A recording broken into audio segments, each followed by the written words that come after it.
You can tell the potential of the athletic potential of a child if you know what to look for. Mm-hmm. Yep. And but going back to what you know, say and about the Bulgarians, I'm telling you, these guys that was a science. Yeah. Back in the 80s, before the fall of because even though the that Bulgaria was within the Soviet communist bloc, there were rivalries between the countries in terms of weightlifting. And what the Bulgarians would do is that very thing. They'd run around to all the elementary schools and they assembled a battery of tests, looked at vertical jumps and reaction time and all that stuff, and they would find the kids that had the potential, and then they would offer the kids the opportunity with their parents to go to the sports school. Yeah. So they separated them and worked on them from pre-adolescence through Tanner Stage 5. Yeah. And they were good at this. And that's why the Bulgarians beat everybody's ass in weightlifting back in the 80s and 90s. And that's also why the Bulgarian method doesn't work for everybody. No, it doesn't. That's exactly why it It's doesn't. exactly why it doesn't work for everybody. That's absolutely true. But that's a separate discussion. Yeah. I guess we can go ahead and have that since it's my show. Fuck it. Right? Party. Isn't the monkey cute today, though, with his little buddy Bok choy. Bok choy? He's a good little boy. So here is the deal. If you've got a 36-inch vertical jump, or God help you, a 38 or 40-inch vertical jump, you have called more motor units into contraction than a guy with a 22. Now, this is not material to just the test, all right? It's material to the training effect of explosive activity, all right?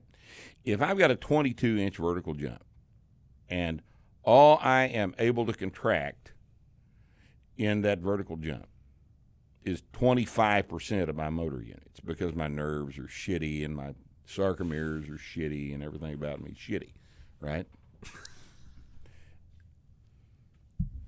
Do you see the difference between the training effect of performing a snatch between that guy and this guy way over here with a 40-inch vertical jump? You see the difference in the training effect. In other words, a snatch doesn't take very long, but the guy with a 40-inch vertical jump is actually contracting more of his muscle mass during the execution of the snatch than this guy over here with a 22-inch vertical jump, right? You can clearly see that the training effect for those two guys of the same exercise is different, all right? Now, if you have selected for people with freak vertical jumps, and that's all that's on your Olympic weightlifting team, well, you might be under the impression that you don't need to deadlift, right? Because heavy snatches and heavy clean and jerks work you in a different way than they would work the guy with the 22-inch vertical jump. Well, not under the impression. They actually don't. I mean, they'd be a good idea, but they actually don't. Because they win at that with that amount of training. Yes. So in fact, they don't. The problem but is it's a function of who's in the locker room. The problem is when that gets extrapolated to the rest of the guys who it doesn't apply exactly to. the problem with countries.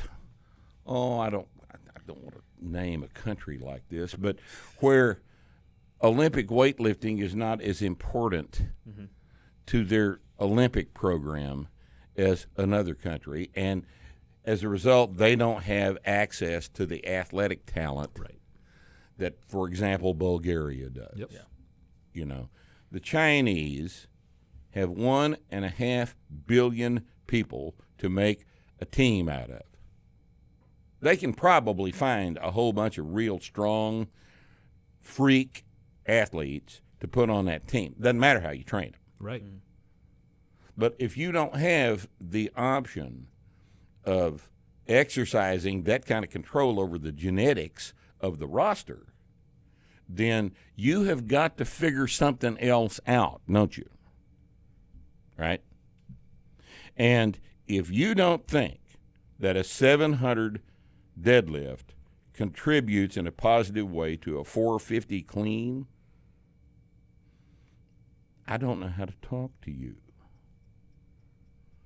I don't know how to have a conversation with you about that because you're not very bright.